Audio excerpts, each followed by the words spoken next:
말씀의 제목이 예수님 십자가의 길에서 그렇게 정했습니다. 빌라도의 법정에서 예수님이 시문을 받으시고 재판 판결을 받으시죠. 여기서부터 시작해서 예수님이 아리마대 요셉의 무덤에 장사 지내기까지 이 과정을 14개로 구분합니다.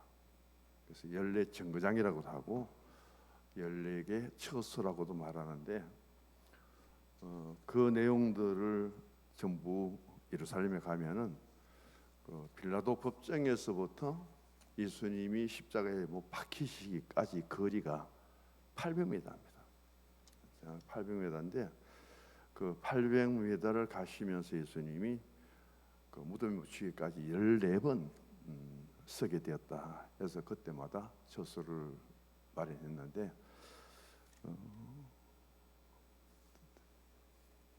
김영희 집사님 칼라로 잘 뽑으시네. 난 흑백밖에 안 되던데 칼라로 보면은 지금 첫 번째가요 빌라도 법정입니다.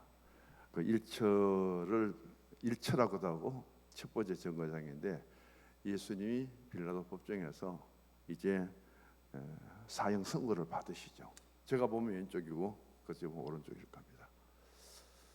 저 모습이 요한복음 19장에 잘 나와 있어요. 그래서 빌라도가 재판관 자리에 앉아서 시몬 받으신 예수님을 향해서 이 사람을 보라. 에코호모라는 라틴어를 쓰죠. 그것을 영어로 옮기면 비올드 디스맨인데 이 사람을 보라 그러는데 그때 예수님의 모습은 예수님 메시아로 오셔서 공생애 속에 가장 예수님이 약할 때죠. 보잘것없을 때. 그렇게 예수님이 죄수의 이제 판결을 받으시는데 그때 예수님 모습은 가시면류관을 쓰시고 그리고 채찍에 맞으시고 이제 그 고난의 길을 가게 되는 그 모습. 더 이상 예수님 주변에 있는 사람들이 빌라도가 이 사람을 보라 하고 그렇게 못 오고 해도 예수의 모습은 아무 말도 안 하시죠. 그렇게 시문을 받으시는 모습을 보여주고 있습니다.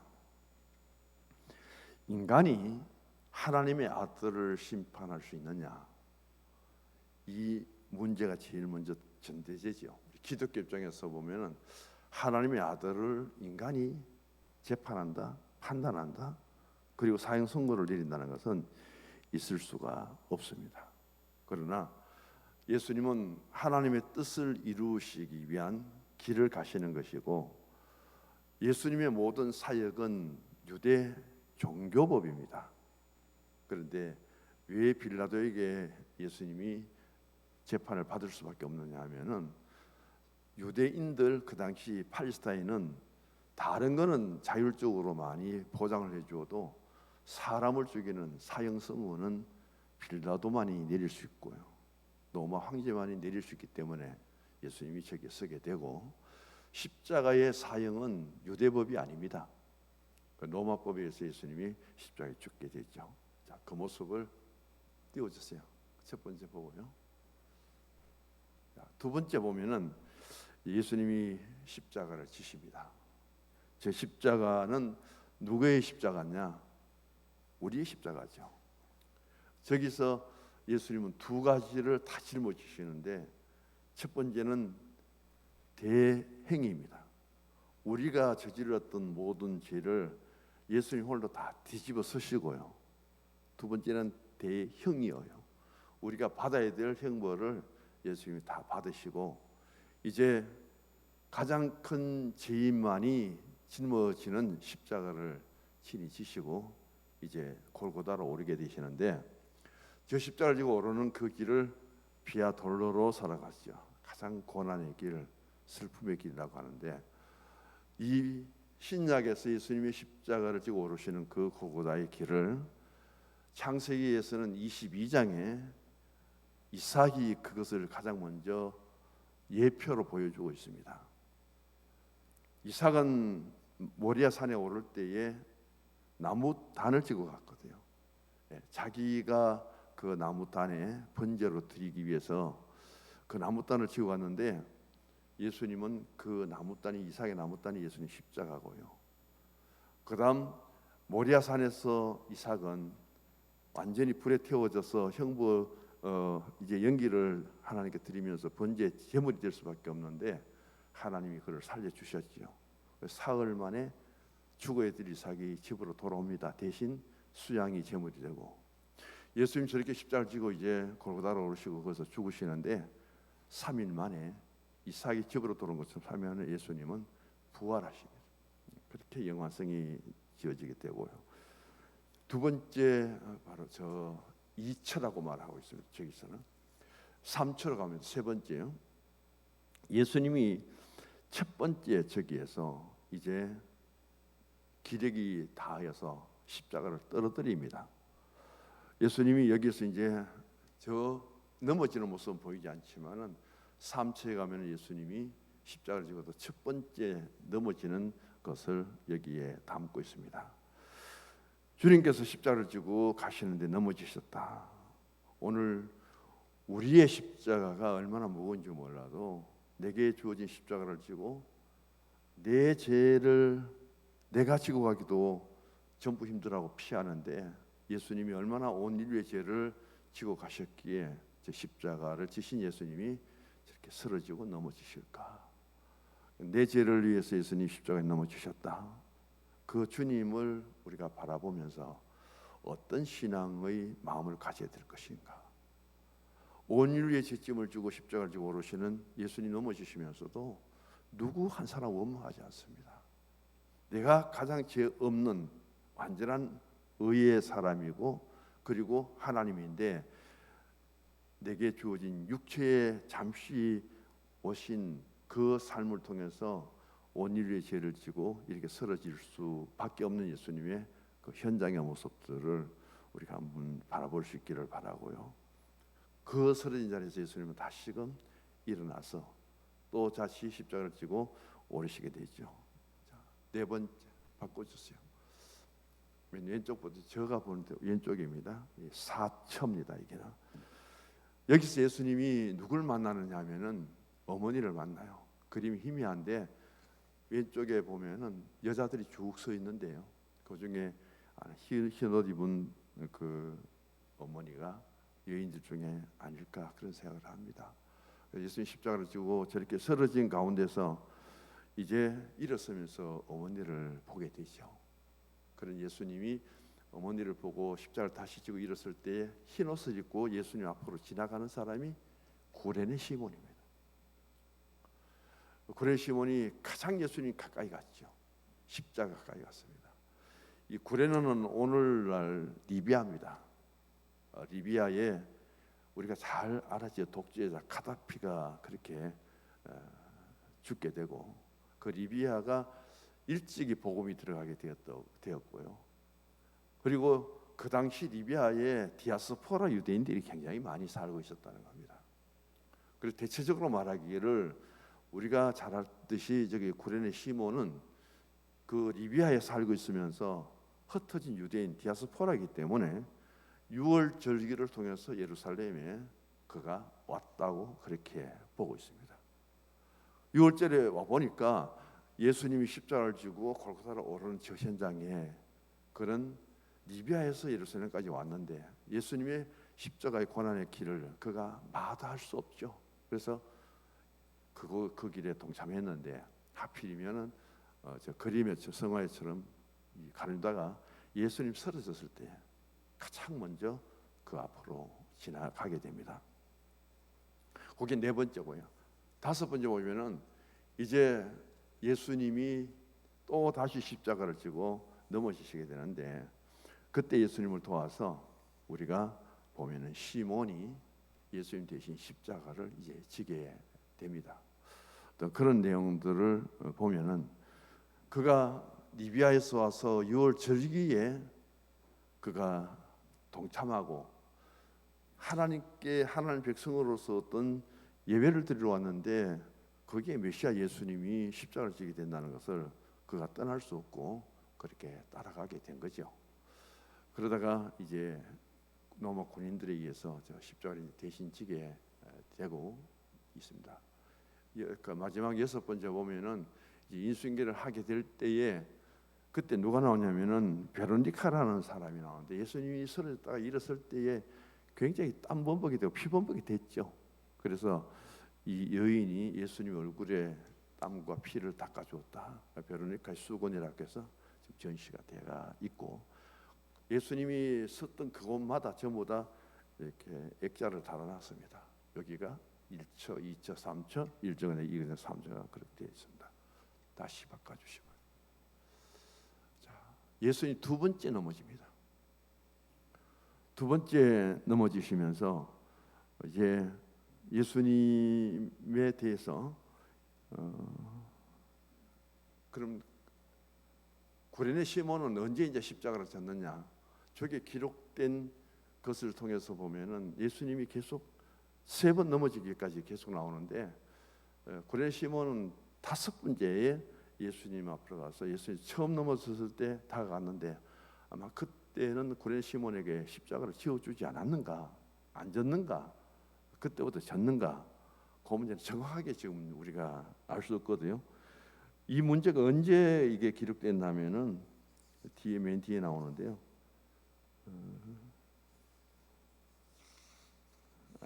14세기입니다. 14세기 때에 프란체스코라는 수도사가 연례 정거장을 정했습니다.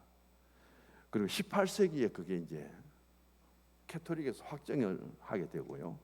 그다음 19세기에 1800년대에 와서 고고학적으로 그걸 전부 조사해 보니까 합당하다 해서 그렇게 14처 정거장을 받아들이게 되는데 아까 처음에 제가 잊어버렸는데 예수님이 빌라도에게 사형 선고를 받는 그 장소가 지금은 캐토릭에서 그 건물을 전부 다 뭐를 여관으로 만들어 갖고 오늘 치면은 호텔만큼 안 좋으니까 여관으로 만들어 갖고 성지순례 온 사람들을 전부 거기서 수용하고 돈벌이하는 여관이 숙소로 정하고 있습니다.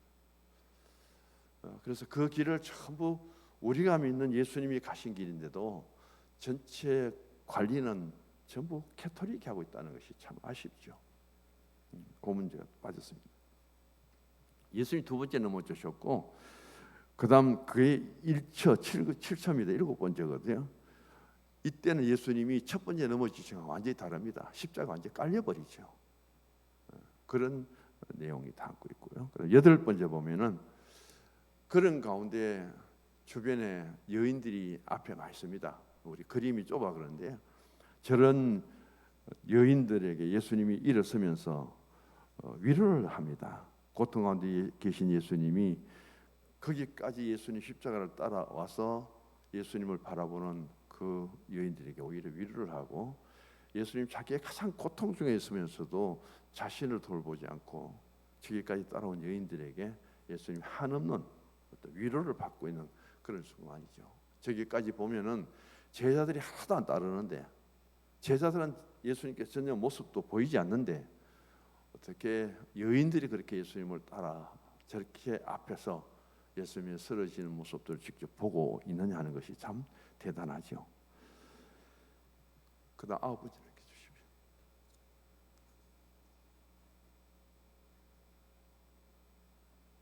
집사님 9번째 왔어요?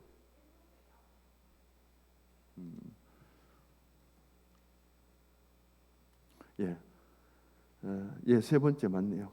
그쵸? 이번 때입니다. 맨 마지막 보면 예수님 세 번째 넘어집니다. 세 번째 넘어졌는데 이때 예수님은 다시 일어서지만은 예수님 스스로는 일어설 수 없어요. 첫 번째는 그냥 십자가를 떨어지고 예수님이 쓰러지는데 두 번째는 십자가 밑에 깔려버린 예수님이 9번째, 세 번째 넘어질 때는 예수님 스스로는 일어날 수가 없습니다. 그래서 부축을 받아야 되죠. 그래서 예수님이 절에 일었을 때에 곁에 누가 있었겠습니까? 그때서야 이제 고레네 시몬이 저때 졌는가? 아니면은 첫 번째 5첫 때 고레네 시몬이 등장하거든요. 그러면 고레네 시몬이 언제 예수님을 대신 십자가를 졌는가? 그게 지금 구분이 잘 안 됩니다. 현재로는. 그 문제까지고요. 그다음 10초 10번째. 예. 십자가를 지고 이제 이 성화는 또 잘 모르죠. 구레네 시몬이 졌는데 구레네 시몬 진 것을 삭제하고 그렇게 예수님만 드러내는지도 또 모르겠습니다. 예. 일단 이게 캐톨릭에서부터 공인화되고 예수님 14철을 가는 가운데 정거장 표시를 하고 성화로 그려놓은 그림이기 때문에 제가 소개를 하는 겁니다. 10번째 가면 예수님이 십자가에서 이제 골고다 오릅니다. 그러니까 그 많은 로마 군인들 앞에서 예수님이 옷을 다 벗기는 거예요.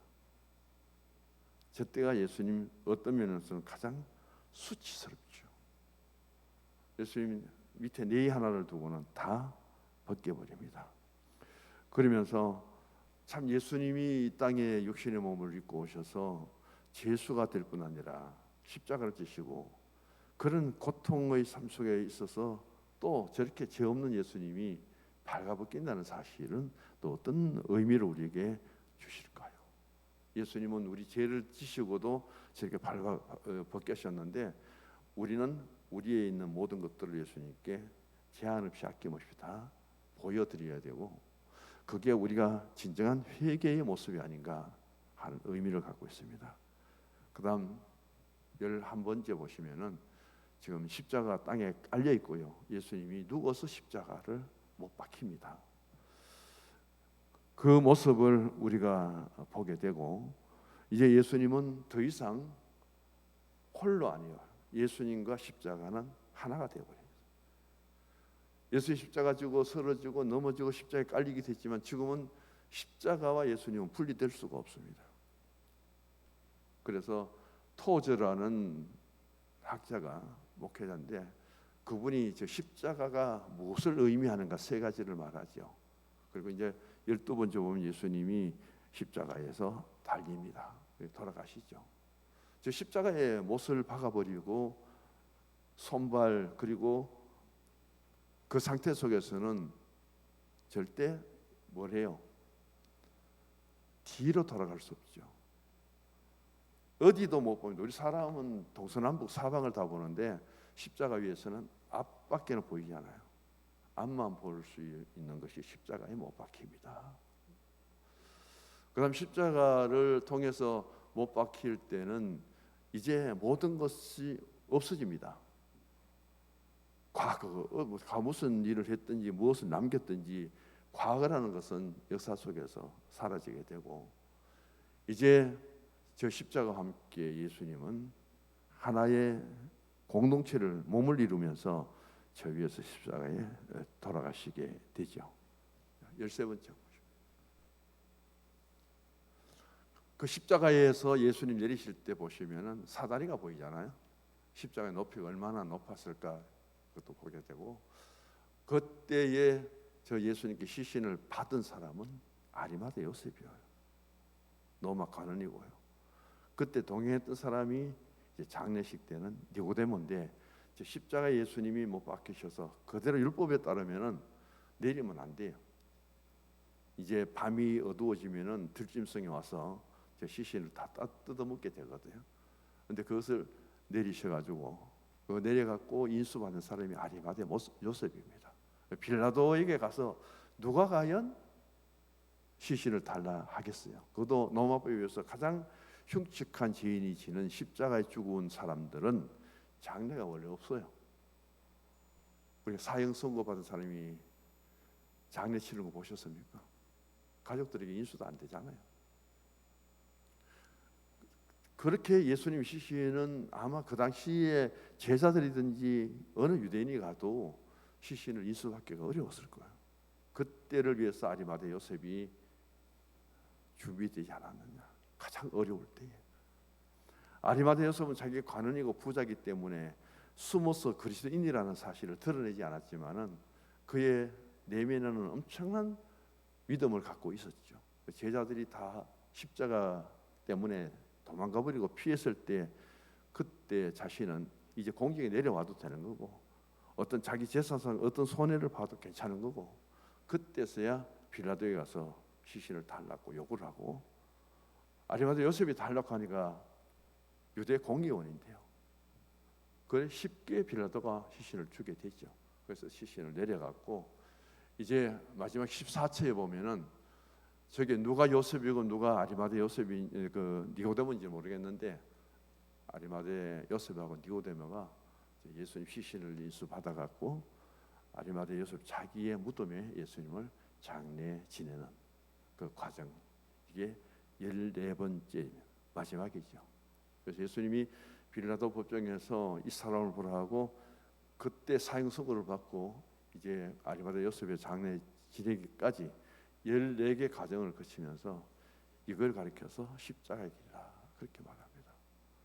그 길에서 예수님은 이제 누구를 만났느냐 하는 것이 성경 속에 자세하게 기록되는데 제가 두 가지만 말씀을 드릴게요. 하나는 이 길에서 예수님은 아주 악한 사람들을 만납니다.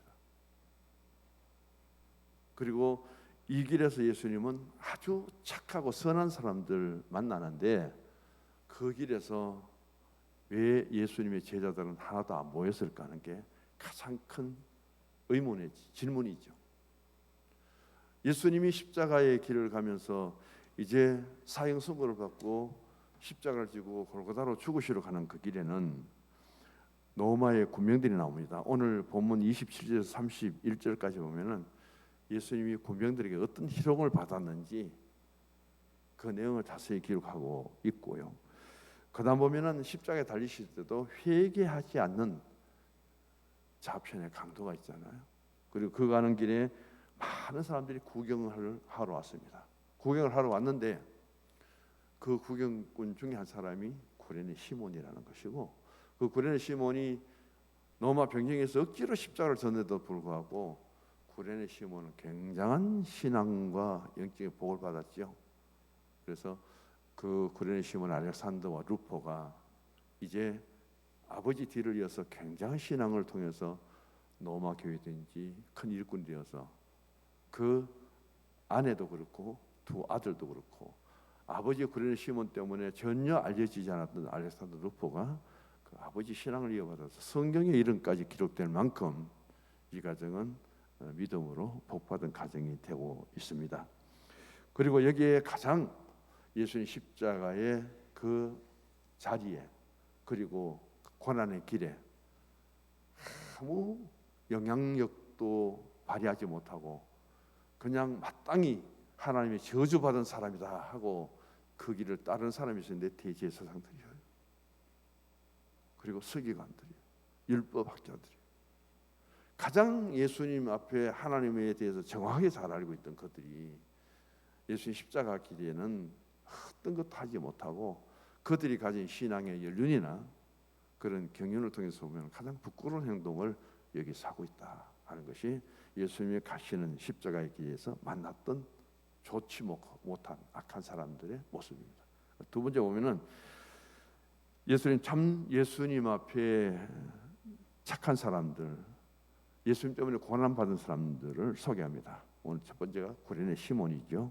이 구레네 시몬이 그 먼 거리에서 와서 그렇게 예수님께 구경꾼이 되고 또 멀찍이 서 있어서 서면은 안 붙들렸을 텐데 예수님 가장 십자가 가까이 다가가다가 구레네 시몬에게 붙들려가고 예수님 군병들에게 붙들려갖고 구레네 시몬이 대신 십자가를 지게 되는 일이 있습니다.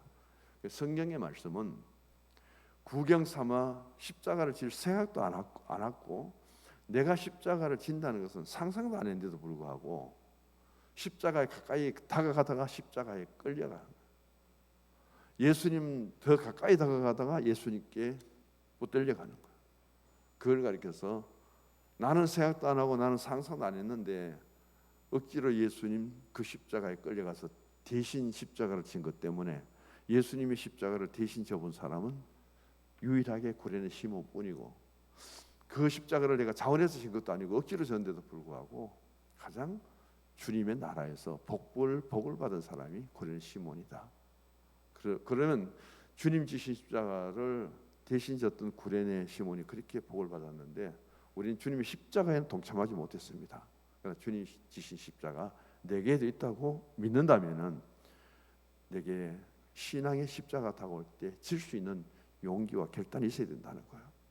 그런데 오늘 우리는 얼마나 내가 져야 될 십자가를 피해버립니까? 남이 지든 말든 나는 빠져버리면 되는 것이고, 안 그러면 멀리 도망가 버리고 내가 질 십자가를 남들에게 전가시키고, 그런 것들 때문에 교회 안에서 영적인 신앙의 공동체 속에서 신앙의 그 나눔을 가져야 될 우리 교회 안에서도 이런 일들이 얼마나 많이 일어나고 있는지를 한번 돌아볼 수 있기를 원합니다.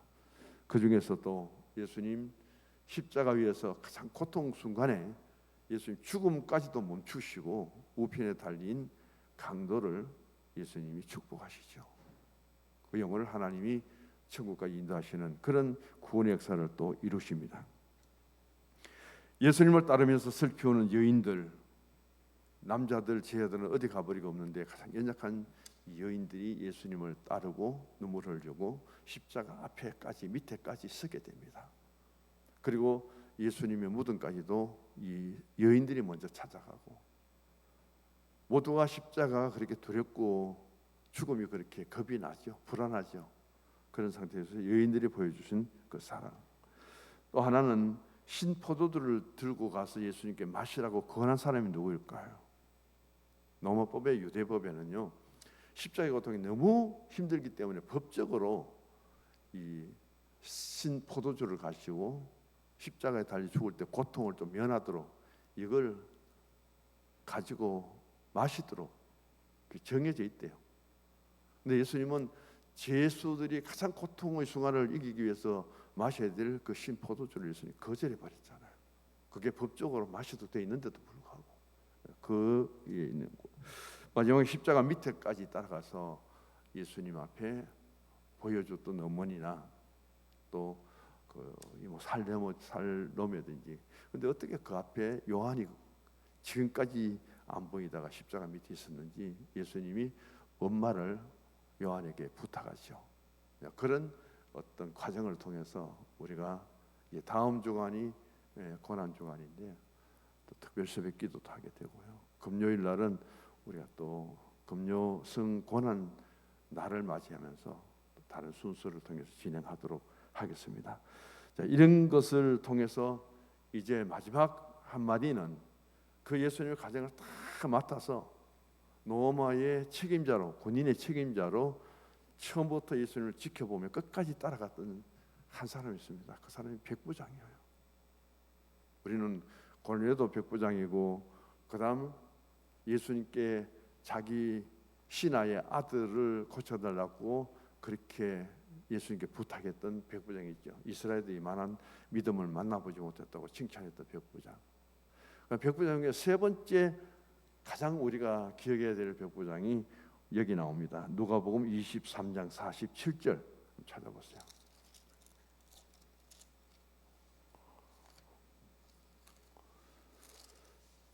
누가복음 23장 47절요. 같이 읽어봅니다. 23장 47절. 예, 백부장이 그 된 일을 보고 하나님께 영광을 돌려 이르되 이 사람은 정녕 의인이었도다. 이 백부장이 고백합니다. 그래서 성경 속에 3대 의로운 백부장이라고 하면은 이스라엘의 이만한 믿음을 만나보지 못했다는 그 하인의 아들을 고쳐달라고 예수님을 앞에 했던 백부장, 고넬료 백부장. 오늘 예수님의 이 십자가 사건을 처음부터 다 책임을 지고 다루었던 이 백부장이 마지막 남긴 말이 진실로 예수님은 의인이었다. 십자가에 달려 죽을 사람이 아니라는 거죠. 어떤 죄도 없다는 거죠. 그러니까 일반적인 사람으로 그냥 그렇게 평가하지 않고 가장 의로운 분은 예수님이시다. 그 이야기를 누가 해야 돼요? 제사장이 해야 되고 납비들이 해야 되고 그리고 제자들이 해야 되는데 이방인의 백부장이 그렇게 말합니다. 오늘 우리가 신앙 안에 살아가지만은 신앙의 내 안에서 고백되어진다는 고백이라는 것은 우리가 침묵이 아니거든요. 모놀로그로서 우리가 하나님 앞에 나가는 것이 아니라 언제든지 아날로그가 되어서 예수님께 내 입을 열어서 고백하는 것이 신앙적인 가장 아름다운 모습입니다. 그래서 백부장의 고백, 이 말씀이 십자가에서 가장 아름다운 고백이에요. 그분이 신앙이 있었습니까? 아니잖아요. 그분이 유대인입니까? 아니에요. 이방인이 예수님의 십자가 사건 하나를 보고 이렇게 마음을 열고 예수님을 의인으로, 완전한 의인으로 받아주는데, 예수님 누구 때문에 죽었습니까? 왜 죽으셨습니까? 그 예수님 안에서 우리가 진정한 의인이 되었습니까? 용서받아도 끝없는 그 죄의 속성을 가지고 있기 때문에 우리는 의인이 되어도 예수 이름으로 의인이 된 거예요. 그래서 그것을 칭의라고 합니다. 예수님 스스로가 완전한 의인인데 우리는 예수 이름으로 의롭게 되었기 때문에 칭의, 그 예수 앞에서 우리가 의로움으로 인정받고 의인을 찾는 하나님 앞에 믿음으로 나가며 자기를 성찰하고 이 사순절을, 다음 주에 고난 주간인데 더 남은 시간 주님 말씀 앞에 우리 자신들을 돌아보고 내 죄 때문에 대신 죽으신 예수님이 얼마나 내 생명을 사랑하셨을까. 그 예수님의 사랑, 구원의 은혜, 그것을 통해서 예수 생명이 내 안에 들어와서 내가 산 것이 아니라 내 육신의 소욕은 다 죽고 예수 생명으로 내가 예수 안에서 살아가는 그런 진정한 신앙 고백을 주님께 드리면서 또 구별되고 성별된 성도 자리에 함께 설 수 있기를 주님의 이름으로 축복합니다. 하나님 아버지,